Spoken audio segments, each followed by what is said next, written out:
Adobe just dropped their AI agent for Premiere, and I want to see what it actually can do, what it cannot do, and what this means for the future of video editing. All right, so when you open up Premiere, you're gonna have this new window here, and this is their AI agent. So the first thing that I want to see if it can do is find me clips from a long form piece of content. I just picked up a random podcast that I saw has been doing well on social media. This is an interview with Caleb Hammer on the Joe Rogan Experience. I want to give it a lot of footage to work with and test things out. So I thought this would be a good starting place for us to work off of. This might be a big task to ask for at the beginning, but I'm basically gonna see if the agent can find me short form content that it think would perform well. So let's try that out. Can you identify viral short form content within this long form podcast that has a good hook, a good middle section with good substance, and a conclusion with a hook that will intrigue the viewer and open a curiosity loop? If needed, transcribe the video so that way you have the text, and that way you're able to read what is being said to help you identify those moments. Then for each of those shorts that you've identified, create a new sequence for each of those shorts and change the resolution of those sequences to be 1080 by 1920, since these are going to be vertical short form pieces of content. And finally, resize each of those actual clips within the sequences to be scaled to 180, so that way they take up the entire frame. Ask me any follow-up questions if needed, and yeah, let's see how this goes. Okay, that prompt basically hit the limit for Adobe's chat agent, but I basically got the whole thing in there. Instead of starting with something super simple, I want to give it a lot. And then if it can't do this large task, then I'm gonna start breaking down this large prompt into individual pieces. It looks like it read the prompt. It says it's thinking, it's called for tools.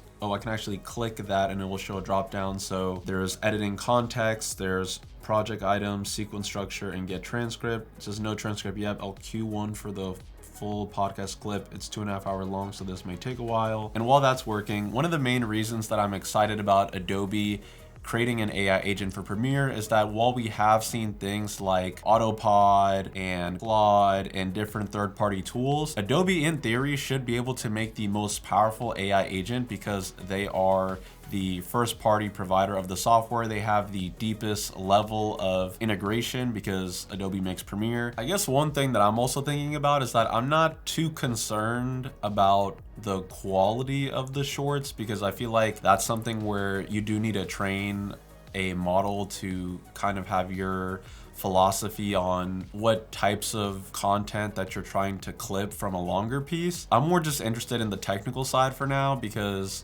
I think everyone will be able to train their agent to cut the clips in the style that they're looking for. But obviously, if it does just pick great clips with no training, that is also awesome, but also kind of concerning. So anyways, let's get back to the agent and see how it's doing. Oh, that's disappointing. Okay, the maximum number of tool calls has been exceeded. I'm wondering if that is because it's so long of a piece of content. Okay, I'm just gonna copy and paste the same prompt. I'm just gonna take out the part about transcribing the sequence, and let's just send it and see how that goes. All right, so I think the transcript that we created from the first chat is gonna be able to be used in the second chat, so hopefully it doesn't time out again, but I guess we'll see. Oh wait, what is happening? Now let's move the sub clips into the shorts bin and create the vertical sequences. All 4 sequences created at 1080 by 1920. Now let's verify each sequence's resolution and find the placed clips.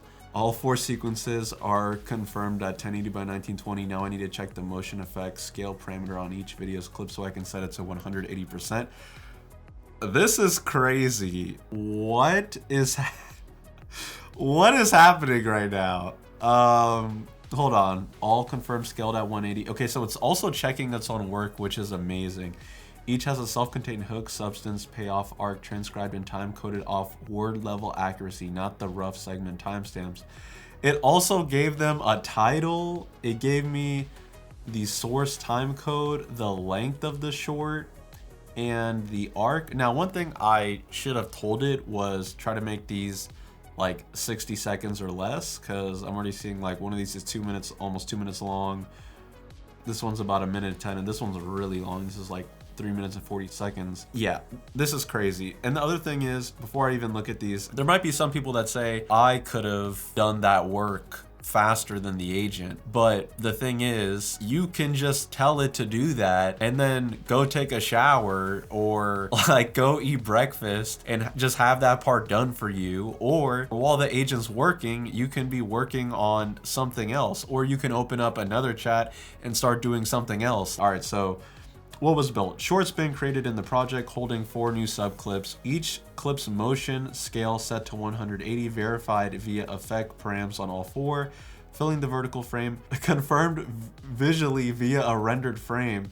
So it is able to check its work not only by just checking the parameters of the number, the scale being set to 180, but it's also able to visually look at it. I know Adobe has auto reframing features built into it, but I'm curious if the AI agent, since it's able to like visually see what's on the screen, if it can do a better job, because I personally just manually keyframe for my clients because we need a very high level of precision with keeping the talent in the center of the frame. So most of the time, like the auto reframing isn't good enough to where it's worth my time to use it. So that'll also be interesting. I definitely want to check that out, but let's go ahead and check this out. So first thing I'm seeing is it did create this bin for the shorts. Just the fact that it did that is awesome. And then one thing I don't understand why it did is it looks like it gave me the sequence that the short is in, but also like a clip of the short itself or something.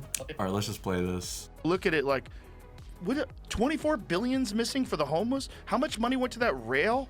That high-speed rail? Like, billions of dollars later, there's nothing done? Like, what are you doing?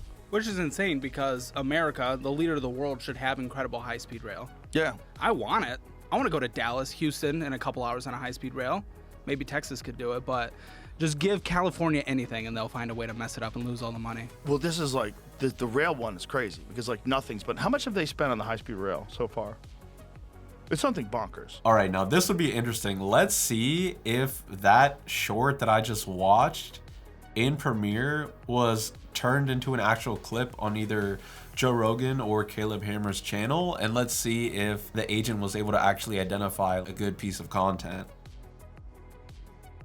It doesn't look like they clipped that one, but let's see if they've clipped any of the other pieces of content that Adobe has identified. But I wouldn't say that's like a terrible short, but probably not one that I would pick, but it's not bad. All right, so 1990, they need to cut off the first 2 seconds of this. If you were 25 in 1990, you made an average U.S. salary for 40 years, saving 5 to 10% per month in the S&P 500, how much would they have now? They would have around $2 to $5 million, depending on exact assumptions. Starting with $21,000 salary. That's Shit. insane. Like, this is hard for me to, and we have the best disposable income in the history of the world. This is how crazy inflation is. The average salary in 1990 was $21,000.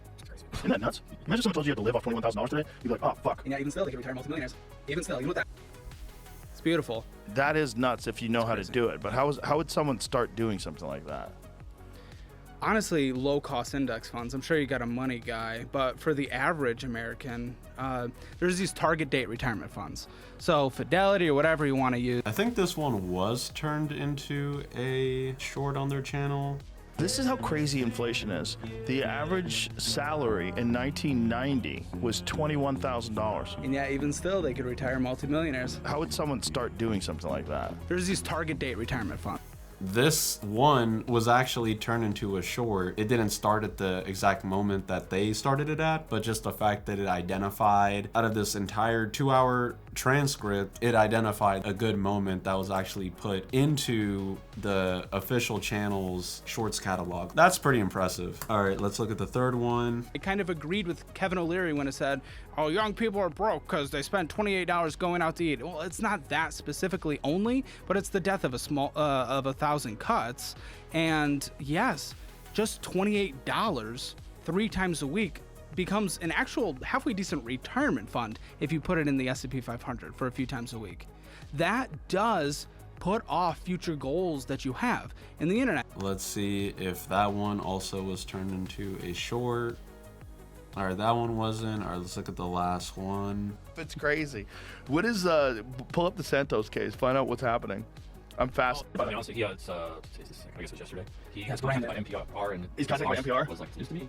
He says news to There him. you go. Reached by NPR. Well, that's news to me when asked about the insider trading pro. Wait. All right, I don't think this one was turned into a short on their channel, but now I want to see how it does with centering each of these shorts that it made and keeping the guest in the center of the screen. So I'm just gonna say, please center the person who is speaking throughout the duration of the video. Usually I use keyframing to move the position of the speaker so that they are within the center of the frame. Please center the person who is speaking throughout the duration of each of the short sequences that you just created. That took a little bit. Let me verify the actual camera framing first. This determines whether I need to pan between two fixed positions, static two shot, or whether the footage already cuts between individual close-ups. It's calling tools, rendering frame. So it looks like it's rendering the frames to actually visually verify this. So again, this is just like mind-blowing that it is able to actually look at the footage with me. So when I'm asking it to do things, it's not just guessing. It's not just looking at text. It's not just looking at code. It's looking at an image and then figuring out what to do based off of what's actually in the timeline, what's actually in the frame. I'm not gonna lie, this is taking a little while, but again, if I can have multiple chats going, or I'm not just doing this for demonstration purposes, maybe this wouldn't be so bad, but it is taking a little while to do this. All right, it says, good, this confirms the footage is already a multicam edit baked into the source. It cuts between Joe's solo cam and Caleb's solo cam, not one continuous two shot. This actually changes the right approach, and I need to flag one tooling limitation before I proceed. One thing I do appreciate about some AIs, a lot of them will try to do something that you ask it to, and it won't tell you that it can't do it.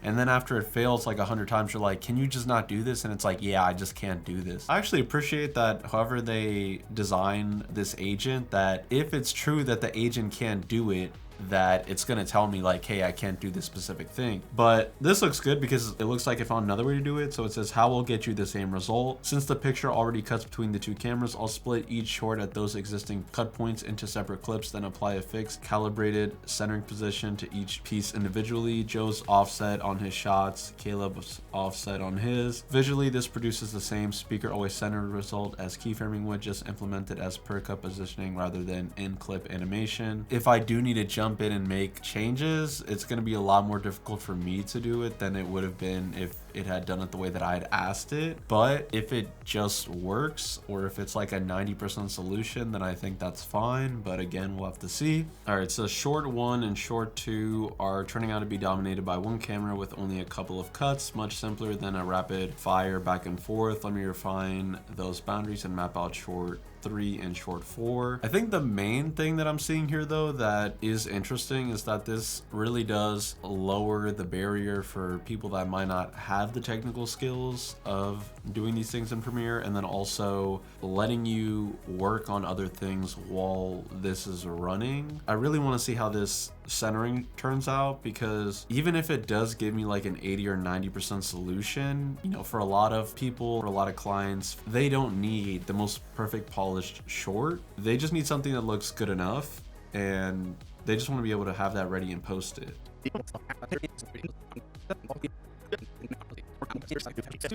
Okay, I just want to check something.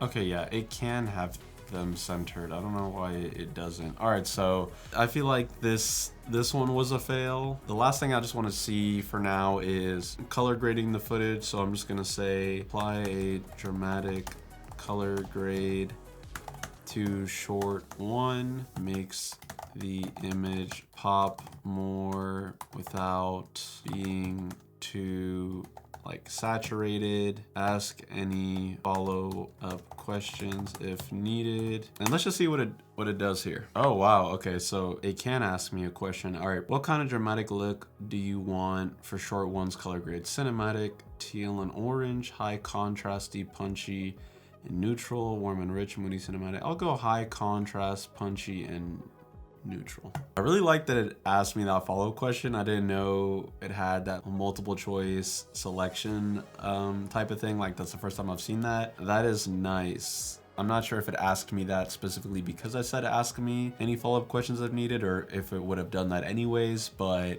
that was pretty cool. Okay, so it's perfect, high contrast, punchy, neutral color it is. Okay, that looks really oversaturated. Okay, but it says it's barely above neutral. Okay, did it apply? Yeah, it applied it directly to the clip itself.